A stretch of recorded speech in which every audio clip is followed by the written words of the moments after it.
Ini ibu ini, silakan. Akun. Assalamualaikum warahmatullahi wabarakatuh. Waalaikumsalam warahmatullahi wabarakatuh. Saya Iin dari Condong Catur. Ya. Pak Ustadz, saya mau tanya bagaimana cara melatih rasa tersebut dalam keseharian kita. Karena kan kita ini manusia biasa ya. Iya. Kadang marah, kadang ini kesel, satu kali sabar, 2 kali sabar, 3 kali habis sudah kan. Terima kasih Ustaz. Assalamualaikum warahmatullahi wabarakatuh. Ya. Oke. Sekarang saya tanya ya kepada Bapak Ibu. Kita itu bisa nggak mengatur rasa dalam diri kita? Kalau bisa orang bahagia semua dong Bu. Saya ulang, kita bisa nggak mengatur rasa dalam diri kita? Ibu tahu besok ibu sedih atau bahagia, ibu tahu? Berarti kita tuh bisa ngaturnya. Tidak bisa. 48 ayat 4. Gak bisa Bapak. Kita itu tidak bisa mengatur rasa yang ada dalam diri kita. Surat 48 ayat 4. Ini Surat Al-Fat ayat 4. Dialah yang telah menurunkan ketenangan ke dalam hati orang-orang mukmin untuk menambah keimanan atas keimanan mereka yang telah ada. jadi rasa tenang, rasa gelisah, rasa sempit, rasa lapang, siapa yang mengatur? Baik, berarti sekarang kita bukan fokus jadi tenang atau jadi khawatir, tapi bagaimana agar Allah menurunkan rasa tenang, kan begitu ya? Tadi gimana caranya? 13 ayat 28 baru kita praktekkan lagi. Kan tadi udah jelas saya sampaikan ayat. Kan tinggal gitu aja. Ya. Surat Ar-Ra'd ayat 28. Bagaimana agar kita bisa mengatur rasa ketenangan? Yaitu orang-orang yang beriman dan hati mereka menjadi tentram dengan mengingat Allah. Ingatlah, hanya dengan mengingat Allah hati menjadi tentram. Baik, berarti ibu gini saya tanya Bu, berarti semua kejadian yang menimpa kita itu bisa terjadi gara-gara apa Bu tadi? Izin Allah. Nah, apa yang harus ibu lakukan agar bapak ibu tenang mulai ke depannya? Berarti semua kejadian nanti yang dilihat izin awalnya atau kejadiannya? Ibu sudah begitu? Belum kan? Nah, ibu nanti bapak mulai latihan. Pokoknya nanti apapun yang menimpa kita, kalau memang kita ingin tenang, tidak ada cara lain, ini izin Allah dulu. Masalah ibu kepancing itu masalah latihan. Tapi insya Allah maksudnya setahun nggak bisa ya refleks ya. Coba latihan terus bahwa semua yang terjadi atas izin Allah. Itu harus latihan. Ibu sudah latihan belum? Kalau belum latihan, ibu di list kira-kira lawan latihannya siapa? Ada? Pak Idrus punya? Pak Andro punya? Latihan. Gak usah banyak dulu Pak, gak usah banyak dulu. 2 orang, 3 orang jadi target. Nah, pokoknya nanti kalau dia menjengkelkan ini izin Allah. 2 orang, 3 orang dulu. Masalah keempat, kelima masuk marah nggak apa-apa. Tapi target 3 orang dulu. Dalam sebulan ini target 3 orang. Pokoknya kalau dia menjengkelkan saya nggak kepancing karena izin Allah. Jadi tolong 3 orang aja di list dulu. Ada? Siapa? Itu latihan dulu. Nah, kalau nanti 3 orang ini udah lulus, baru lanjut ke orang keempat, kelima. Akhirnya anggaplah 20 orang menjengkelkan di ruangan ini, 20-nya udah nggak jadi masalah. Bisa ibu ya? Ini perlu proses latihan. Paham? Baik kalau begitu. Baik. Oh satu lagi Bapak ya. Ingat ya, semua itu latihan. Mengatur rasa tadi latihan kita ya.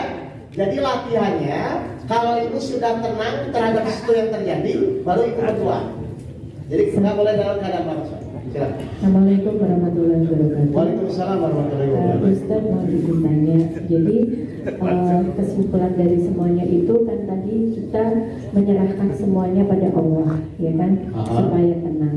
Ya. Nah, kemudian ketika kita ini kan manusia diciptakan berbeda dengan malaikat, Betul. Nah, karena kita diberikan akal Betul. dan kita diwajibkan juga berikhtiar. Betul. Jadi apa Fungsinya ya dari tadi kita tenang, terus udah memasrahkan saja pada Allah, baik. ataukah kita Yes. tetap berpikir tentang ikhtiar apa yang harus kita Baik. lakukan, atau kita pasrahkan aja sama Allah, nanti tiba-tiba datang, oh kamu harus begini. Jadi nyuruh Allah gitu ya? Bukan nyuruh, maksudnya kita harus gimana gitu loh.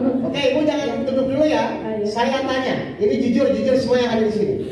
Bapak Ibu dikasih akal itu untuk mencari solusinya bagaimana, atau untuk mengikuti petunjuk Al-Quran? Saya tanya jujur, Bapak Ibu selama ini dikasih akal, itu tuh ketika punya masalah untuk mencari solusinya bagaimana, atau akal ini dipakai untuk mengikuti petunjuk Al-Quran? Mencari solusi. Loh, kalau nggak ikuti petunjuk Al-Quran. nah, itu paham ya? Jadi kita dikasih akal ini maksudnya bukan berpikir bagaimana solusinya. Kita pakai akal ini bagaimana dengan akal ini menurut Al-Quran petunjuknya. Tadi menurut Al-Quran kalau punya masalah itu diterima atau ditolak. Setelah itu berdoanya harus dengan ikhlas atau tidak ikhlas. Nah, akal itu dipakai memahami ayat-ayat Al-Quran. Mohon maaf, kalau Bapak Ibu punya masalah mengikuti petunjuk Al-Quran, selesai atau tidak? Selesai. Berarti masalah selesai itu karena kita mikir sendiri atau karena kita mengikuti petunjuk? Mengikuti petunjuk. Jadi akal itu dipakai apa? Mengikuti petunjuk Al-Quran. Jadi kalau kata Al-Quran, Ibu punya masalah disuruh sabar. Berarti ketika Ibu punya masalah cepat selesai atau sabar? Sabar. Menurut akal selama ini? Cepat selesai. Jelas Bu? Terima kasih Ustaz. Baik. Assalamualaikum. Waalaikumsalam. Nah, ini terakhir ya.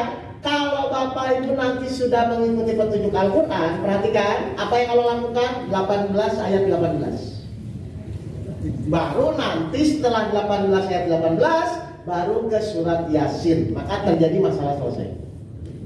Surat 18 Al-Qaf ayat 18. Ketika akal kita sudah mengikuti petunjuk, perhatikan. Dan engkau mengira mereka itu tidak tidur, padahal mereka tidur. Terus, Dan kami bolak-balikkan mereka ke kanan dan ke kiri. saya tanya, orang tidur itu sadar atau tidak? Tidak.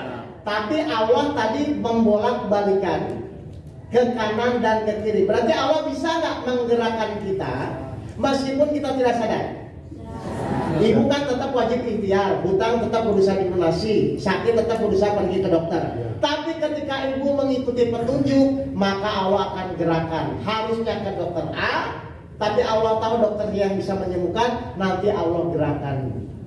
Gara-gara apa? Berpikir sendiri atau mengikuti petunjuk? Selama ini Bapak Ibu ketika ikhtiar berpikir sendiri atau mengikuti petunjuk? Berpikir sendiri. Buat petunjuk Ngerti Bu? Kalau Bapak Ibu sudah Allah gerakan, maka apa yang terjadi untuk menyelesaikannya? Allah bilang apa? 36 ayat 82. Ini akhirnya ketika ini sudah diperjalankan, kayak Nabi Muhammad, Isra Mi'raj, begitu ya. Nabi Musa pukulkan tongkat, itu kan Allah semua. Maka apa yang terjadi? Surat Yasin ayat 82. Sesungguhnya urusannya apabila dia menghendaki sesuatu, dia hanya berkata kepadanya kun fayakun. Jadi ketika nanti Allah menggerakkan kita, maka Allah cuma bilang sakit sembuh, hutang lunas, yang tidak punya jodoh tiba-tiba datang jodohnya. Paham? Yang tidak punya uang tiba-tiba muncul rezeki yang tidak disangka-sangka. Gara-gara apa?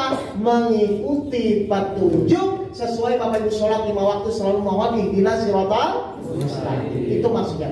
Jadi tetap yang ikhtiar kita siapa? Yang ikhtiar tetap siapa? Kita dalam rangka mengikuti petunjuk Allah. Nanti yang memutuskan, yang memberikan pertolongan adalah Allah. Allah akan menolong tetap berdasarkan ikhtiar kita. Jadi ikhtiar kita itu dalam rangka menyelesaikan masalah atau dalam rangka beribadah kepada Allah. Benar ini? Berarti saat beribadah itu berarti muncul kesabaran, muncul keikhlasan, muncul rasa syukur. Itu maksudnya kita disuruh ikhtiar. Jadi ikhtiar ini tergantung akhlak atau tergantung kemampuan? Akhlak Bapak Ibu kepada Allah. Ingat ya, semakin mengeluh, semakin jauh ibu dari pertolongan Allah. Semakin bersyukur, semakin ikhlas, semakin dekat dari pertolongan Allah. Berarti masalah selesai, cepat selesai atau lama selesai, tergantung siapa? Kita. Tergantung kita. Tergantung akhlak kita di dalam menjalani ikhtiar. Jelas ini Bu?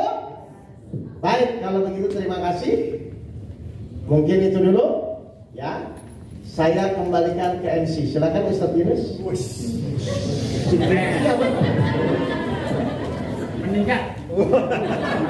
Baik Ustaz, terima kasih nasihatnya untuk kami yang hadir hari ini.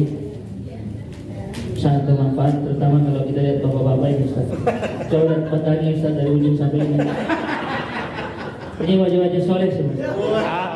Yang tidak pernah bohong dengan istri. Yang tidak pernah marah-marah dengan istri. Ibu-ibu juga ada bagiannya. Ibu-ibu juga lihat Ustaz. Ini soleha semua Ustaz. Tidak pernah marah-marah ke suaminya. Betul nggak? Amin. Ustaz, semoga pertemuan kita hari ini berkah. Saya mewakili jamaah manajemen mendoakan supaya Ustaz tetap dalam sebaik-baik perjalanan Allah, senantiasa istiqamah dalam dakwah, karena dakwah itu berat ujian. Doakan juga kami supaya istiqamah untuk senantiasa hadir di majelis-majelis seperti itu. Ustaz, udah pandangi juga kan Ustaz satu-satu di sini. Kalau nanti Ustaz di surga dan tidak menemukan wajah-wajah yang ada di sini, saya akan mengadu pada Allah. Paling tidak saya pernah semajelis dengan Ustaz. Baik, semoga